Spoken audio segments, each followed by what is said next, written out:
Hello everyone, I'm Black Marvin, I'm a progressive psychedelic trance artist, a professional sound designer, and I'm also a teacher for electronic music production. Today I have 3 granular synthesis techniques to show for phase plant, and I would consider them fundamental because with these 3 granular synthesis techniques, you can pretty much go everywhere you need to go when it comes to Psytrance sound design. In this video, I'm using mycological granular sources for phase plant.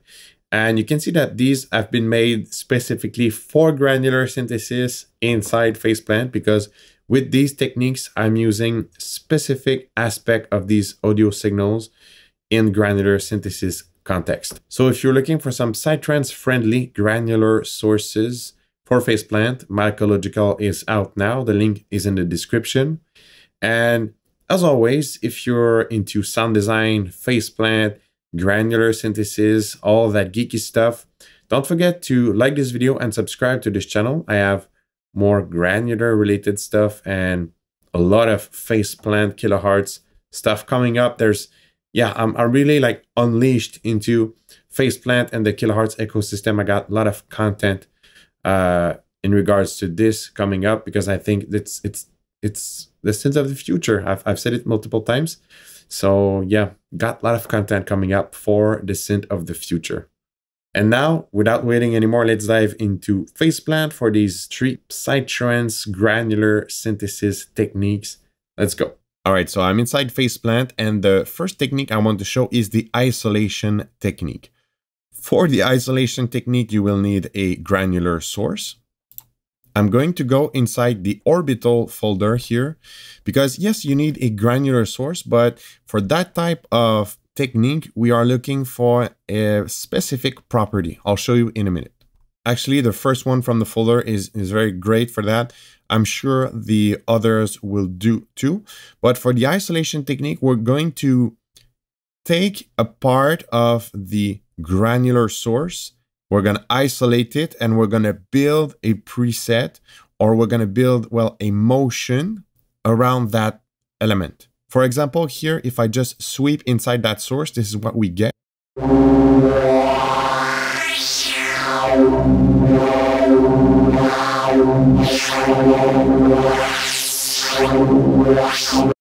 The orbital sources, the idea behind them is that they are filter sweeps. So there you can see that there's a couple of key moments actually we can choose. I think I'm going to go here, and I'm going to build a zap or some kind of progressive psychedelic trance big effect that is going to delay for a long time.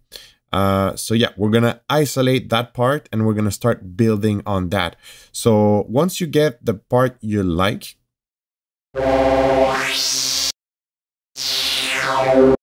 okay, I think I'm really going to go for this one, but there's a lot of cool places in that source. We're going to get an LFO. Now that we have the place we want to work with, we're going to set up a motion, some kind of movement. LFO is great for that because we have a nice amount of control over that. I'm going to first set up the course, and you can see that I just really want to grab the part where there's the motion and the movement that I like. So first, let's hear this sound. That works fine. Now I think I'm just going to do it one way. So I don't want the, I want the positive modulation of the LFO, but I don't want the reverse for this one. You know what? I think I might keep the reverse also for this one. But, and depending on how you hit the key, you might get either the reverse or the positive, or we can even set up some macros, but I want to keep things simple for today. That's the thing with phase plant though. I need to avoid the rabbit hole of possibilities, because this can go very far. I'm gonna go and sync that to 16 on 16. So that's what I get now. Cool. And so far you can see that I have not even changed the grain whatsoever. It's just straight up how the granular is. But I might do a bit of position randomness and a bit of timing and slightly more grains. Let's see how that sounds now.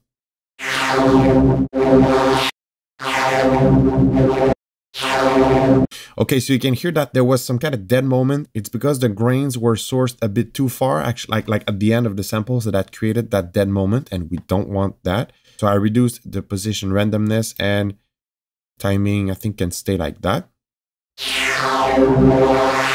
That's great. Now we got the movement, and we can set up some effects. I'm gonna set up a gate, and I'm gonna set up a delay. And I think we're gonna be good after that. I'm gonna go with a delay on the mid band, and I do that because that gives you the opportunity to control the area affected by the delay. So if you want like a delay that goes into low frequencies, you can stretch that up, and vice versa. So you can kind of easily clean the delayed signal instead of just putting a delay in the chain right here. You know, that could work too, but I find over time that gives me some much cleaner results. I'm gonna sync that and bounce, and let's see how this sounds now.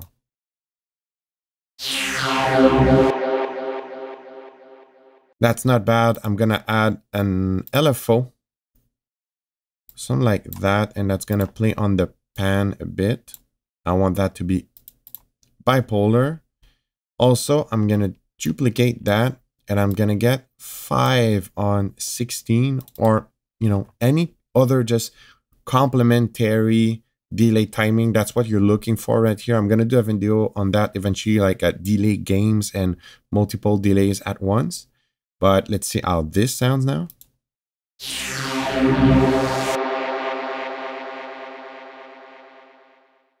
Now we're done for the delay. I'm keeping it simple today.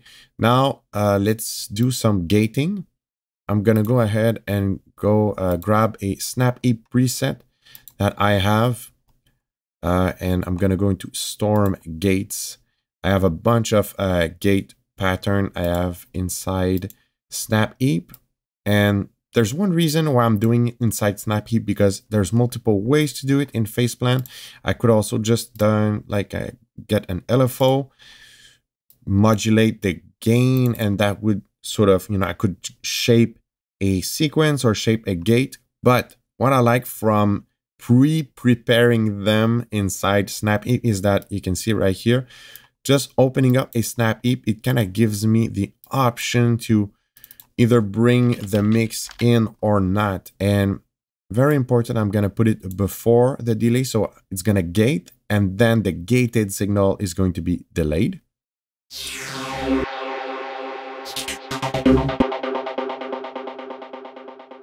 Actually, this gate is fine, but I have a bunch of other presets that do very well. I'm preparing Storm is a pack I'm preparing. It's going to be gates, delays, everything spatial alterations for FacePlan. So stay tuned for that. Well, FacePlan, multipass, and snap heap. But, you know, FacePlan is sort of the ultimate end game, you know, for that kind of sound design. It's because it goes so well inside FacePlan, like you see. And that's pretty much it. That's how the final result sound.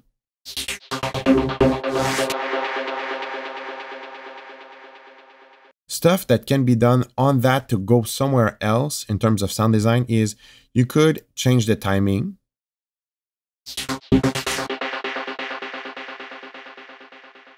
So if you change the timing, that gives you different results. You can change the placement of the granular sourcing. You can just move that, but since I like the current way of how it's set up, you know, I like the position at the moment, but I can use a macro to just try other configurations.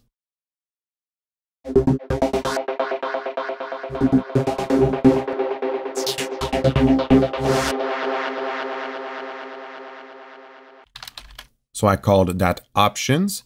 Now, again, still like when you have your basic setup for that kind of synthesis, let's try other sources.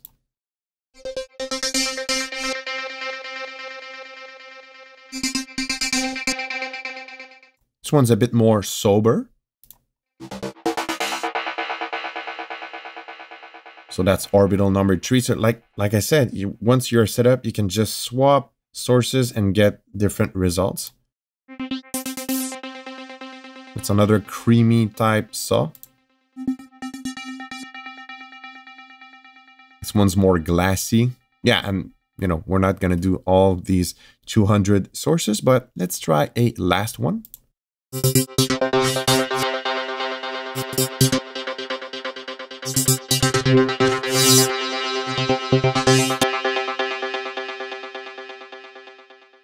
That's very cool. Now I want to kind of make the point that this synthesis technique is very good and easy to do. I'm gonna go and get another type of source because these are filter sweep sources. If I go into, let's say, robot, which is more FM style sources, let's see how if we just swap in as is, no modification, how that sounds. I got robot 5C here. I want to check out.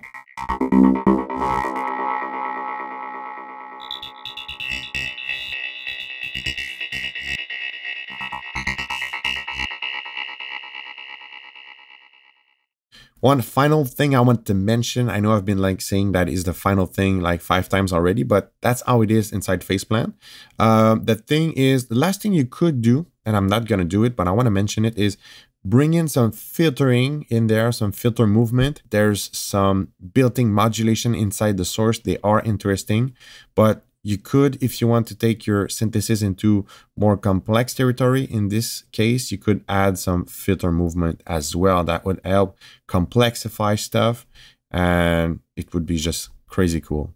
And that's it for the isolation technique. Now let's go into the grain seeding technique. So I'm inside a new preset, completely new now. I have the granular, but you can note that I am in sync mode.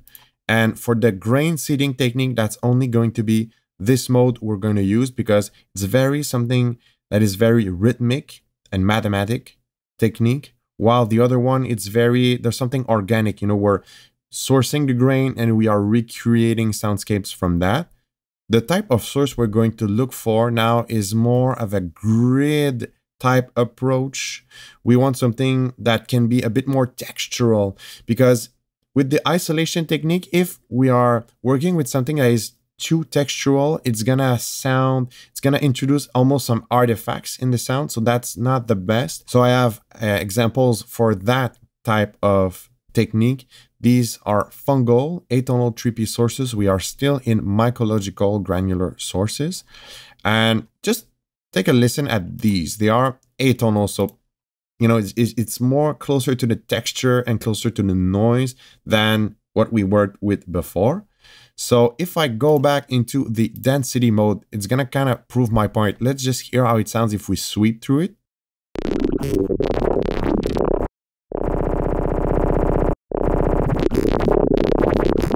You know, it's not bad, but it's not super clean. But the reason is that it's not meant to be used like this. If we go sync, then, you know, I'm going to show you, again, the most like templatey one, the most like classic one. But again, there's multiple directions we can take. And the rate here of the rate you're going to generate the grains is one of the stuff you can modulate. So now let's listen how that sounds.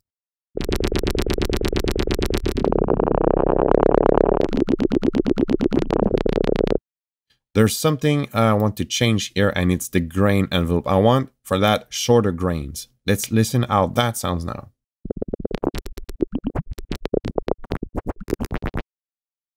Nice. Now I want to go and get a random modulator. Right now it's on bipolar, but I think I'm going to go unipolar. Very important, as like I said, the grain seeding technique is very mathematic. It's very rhythmical.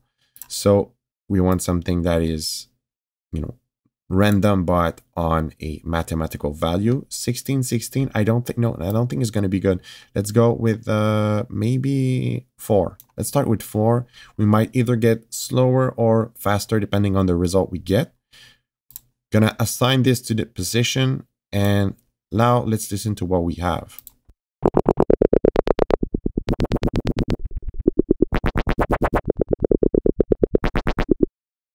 So already we're getting a bit of a re-triggering behavior.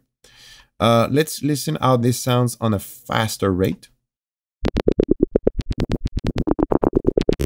And now on an even faster rate.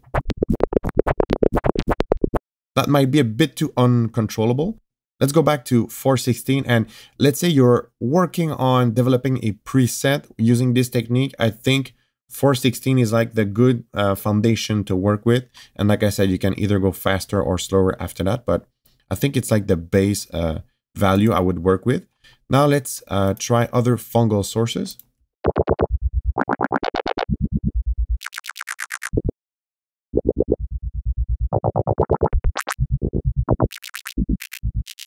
That's very cool. And the thing now is, since you understand a bit the isolation technique, you can sort of bring in a bit of that knowledge here, because, you know, you can see right now it's random, right? And it's since I have this range, well, it's going to be random from the original value and up until the maximum modulation value, right?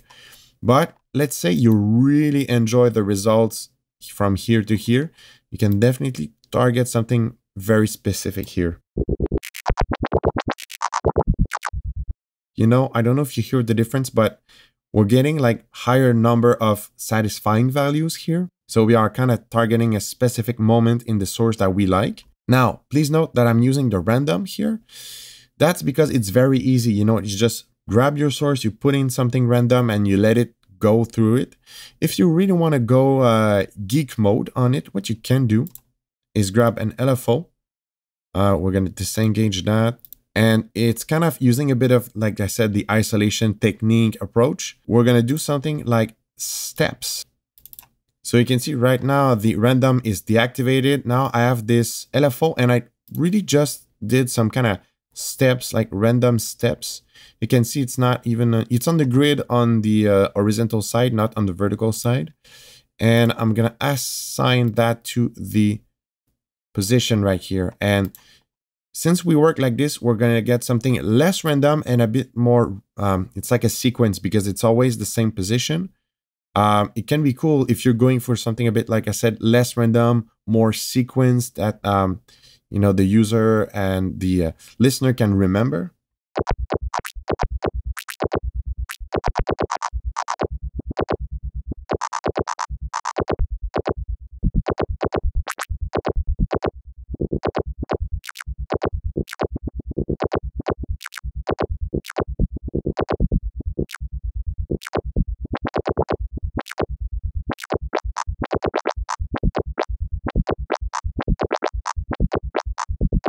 So you saw that I moved the steps until I got some satisfying rhythm, but you can also hear that it's always the same pattern because it's, you know, it's an LFO, it's a rhythm.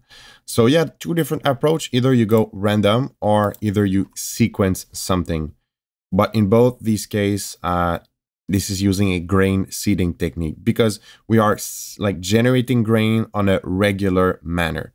Now, again, I'm in a situation where I want to show more, but I don't want to get lost in it. What I'm just going, I think I'm going to do one thing. I'm going to show you how this is a rhythm that is going to be always 1/16. Now what you can do is some alterations to that pattern. You can either get it faster or less faster. I'm going to get an LFO. Once again, I'm going to just work in steps here. I think it's gonna be unipolar is fine. And I'm gonna go right here and my destination is going to be maybe 16T is going to be great. So I'm basically going to change the speed of the rate. I think this one's going to be sequenced. So I'm gonna go, let's say 12/16. There's gonna be a bit of a polyrhythmic aspect to that as well. This is gonna go 12/12 and then actually don't need that much precision because it's going to be almost like an on-off thing. And that should affect the speed of the grain seeding. So you can kind of complexify the rhythm using this.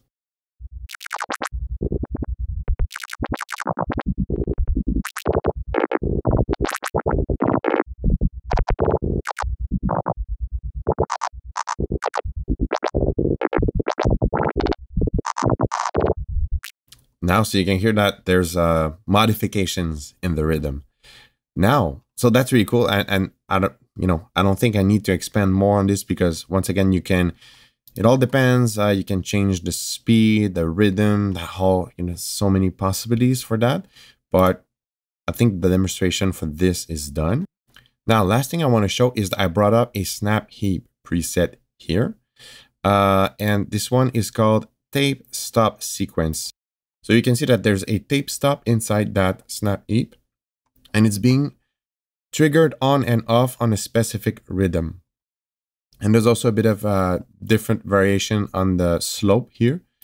What that does is it's going to tape stop from time to time. So you're going to have your grain and it's going to get like a tape slow effect punching in here and there. So that sounds like this.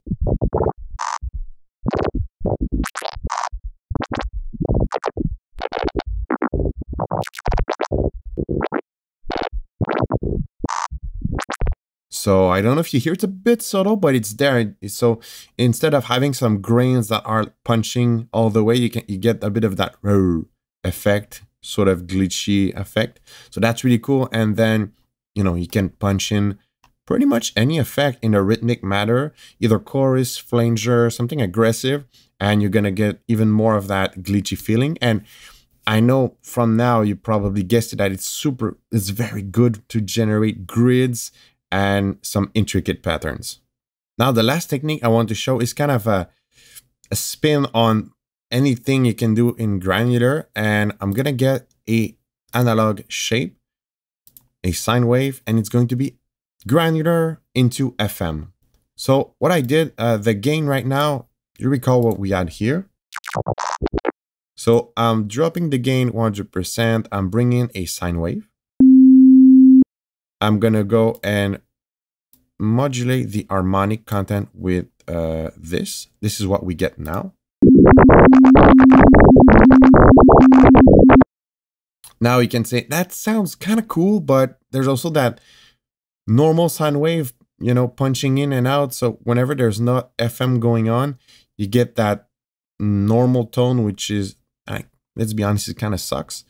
What I'm going to do, I'm going to get a new modulation here. I'm going to go all the way to the level here. Now, this is what we get. And I'm going to raise the gain a bit.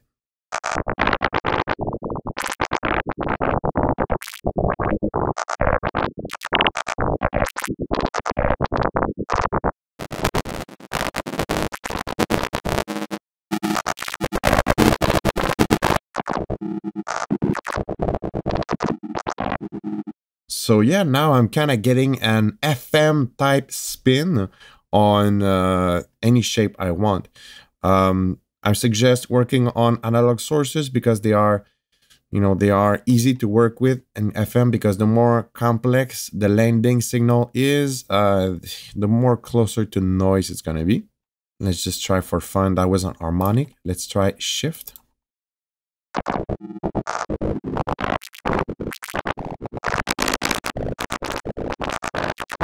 Yeah, you can do phase modulation too, but I think you kind of get the point. But the idea is to use the granular source you did and feed it into FM.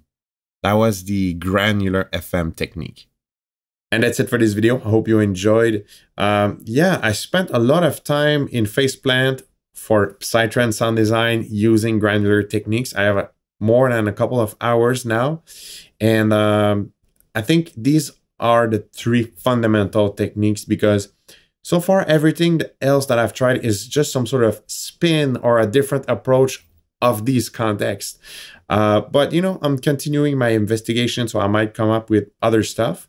But so far, I think there's a lot of stuff you can do from either directly these three techniques or something derived from it. If you need some help learning electronic music production, you want to learn stuff like this, granular synthesis, you want to learn Faceplant, the kilohertz ecosystem.